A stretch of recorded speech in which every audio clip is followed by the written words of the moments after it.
ByteDance, of course, the Chinese owner of TikTok, filing with Beijing, with the Chinese government, for approval for that deal, for the app to be at least sold in part to Walmart and, of course, Oracle.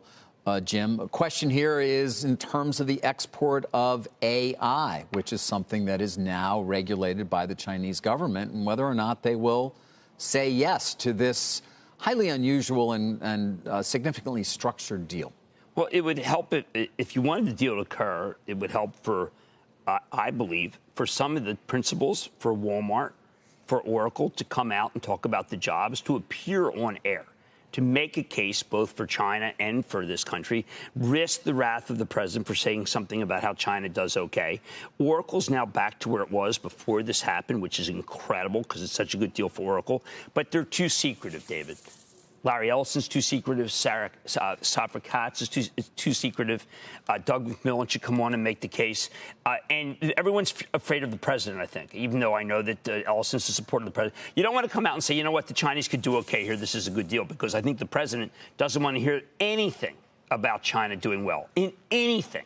And I think that's an obstacle. Yeah, the White House in some ways does seem to be trying to provoke the Chinese, and it'll be interesting to see if the Chinese take that or just continue to sort of step back the way that they largely have, at least over these last, I don't know, 6 months. Well, this is since the tensions have been ratcheted up since the virus. Deal. Think it's good for America. Okay, 25,000 jobs, pretty good. In Austin, Oracle does well, Walmart does well.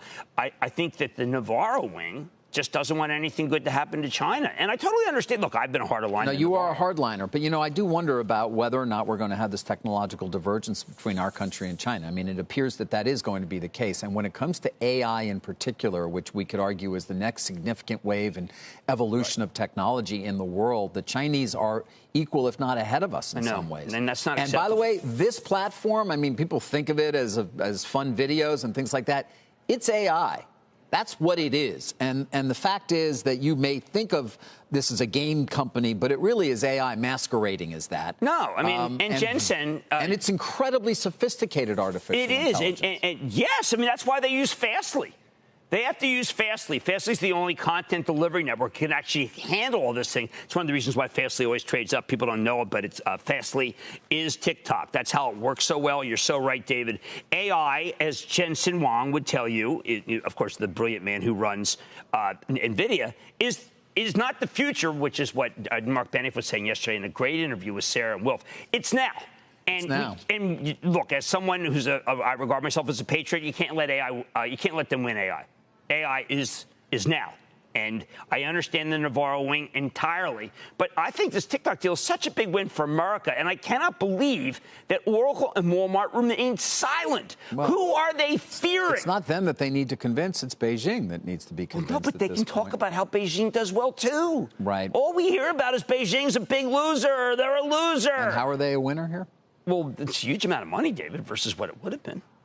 By the way, Alibaba, Carrie Firestone recommended yesterday. David, I think that stock is one that we got to keep an eye on, because when I look at what happened with Nike in China, the Chinese consumer spending like you wouldn't believe. Chinese consumer 8% growth. Yep. Now, I know, again, the president doesn't want to hear. It's like, oh, who is Cramer? Why is he saying those good things about China? No, it's empirical. The numbers there are very, very good. Alibaba is very good. But it is time to be able, for someone to be able to say, look, it's okay if the Chinese win something.